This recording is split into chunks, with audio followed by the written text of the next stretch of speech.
Donasi dakwah Yufid.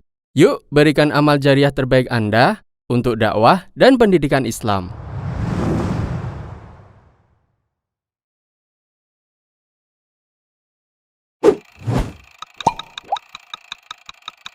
Wa mujanabatul khuruji alaihim, dan menghindari, menjauhi memberontak kepada penguasa. Karena memberontak kepada penguasa muharram, perkara yang diharamkan di dalam agama Islam.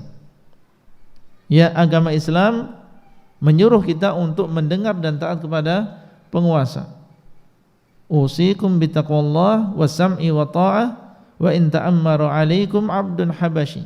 Ini ucapan Rasulullah SAW. Aku wasiatkan kalian untuk bertakwa kepada Allah, kemudian mendengar dan taat kepada penguasa, meskipun yang memimpin kalian adalah seorang budak dari Habasyah. Ya, seorang budak seandainya dia jadi pemimpin kita, dan orang-orang Arab ya secara umum memandang rendah yang namanya budak, seorang hamba sahaya. Ya, kedudukan dia ya diperintah, dijual, dihadiahkan, dan dia adalah bagian dari harta seseorang. Tapi seandainya qaddarallah, ternyata dia menjadi seorang penguasa, entah dengan sebab bagaimana dia menjadi seorang penguasa. Dahulunya budak, tapi sekarang jadi penguasa. Kalau sudah jadi penguasa, maka kita, meskipun kita adalah orang yang merdeka, harus mendengar dan taat kepada dia, karena dia sudah menjadi pemimpin kita. Ini adalah penekanan dari Rasulullah SAW. Seandainya terjadi ada budak menjadi seorang pemimpin, ya. Kemudian juga di dalam isi baiat para sahabat kepada Rasulullah SAW, mereka mengatakan wa alla nunazi'al amra ahlahu. Di antara isi baiatnya adalah supaya kami tidak mengambil kekuasaan dari yang memiliki. Tidak boleh memberontak kepada penguasa. Ya, dan ijma' para ulama semuanya, ya, para a'immah semuanya tentang haramnya memberontak kepada penguasa dari berbagai mazhab. Berkata Al-Imam An-Nawawi rahimahullah di dalam kitab beliau Al-Minhaj, Syarah Sahih Muslim Ibn Al-Hajjaj, beliau mengatakan bahwasanya ini adalah ijma'. Ya, mengatakan bahwasanya ini adalah al-ijma', yaitu memberontak kepada penguasa. Ia memberontak kepada penguasa yang sah, maka ini adalah diharamkan. Kemudian beliau mengatakan wa in kanu fasaqatan zalimin, meskipun pemerintah tadi adalah orang-orang yang fasik. Ya, wa in kanu fasaqatan zalimin, meskipun pemerintah tadi adalah orang yang fasik dan dia zalim. Kezaliman pemerintah tidak menjadikan halal bagi seseorang untuk memberontak kepada pemerintahnya.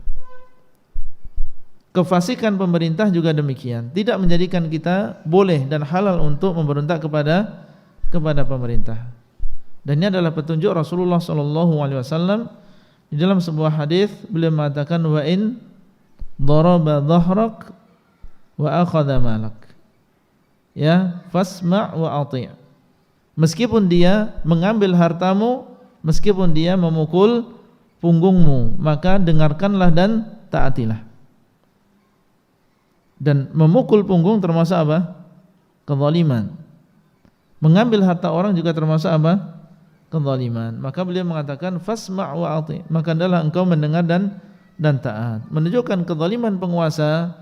Mungkin dia mengambil harta kita, dia mengeluarkan aturan, kemudian mendolimi kita di dalam harta kita.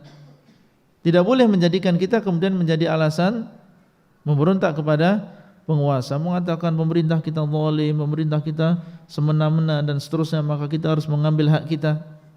Ini menyelisih sunnah Rasulullah SAW. Demikian pula kefasikan mereka, mungkin ada di antara mereka yang ya korupsi, ada di antara mereka yang berzina, ada di antara mereka yang pergi ke tempat-tempat yang dilarang. Ini kefasikan mereka dan mudaratnya untuk mereka, tapi tidak menjadikan kita memberontak kepada pemerintah, karena kefasikan tidak mengeluarkan seseorang dari agama Islam. Selama dia adalah seorang muslim, maka tidak boleh kita memberontak kepada penguasa yang sah. dan kewajiban kita adalah menasihati. Ya, kalau kita memang melihat kekurangan pada diri penguasa, maka kita menasihati dengan cara yang tadi kita sebutkan, dengan cara sembunyi-sembunyi dan juga dengan lemah lembut kepada mereka.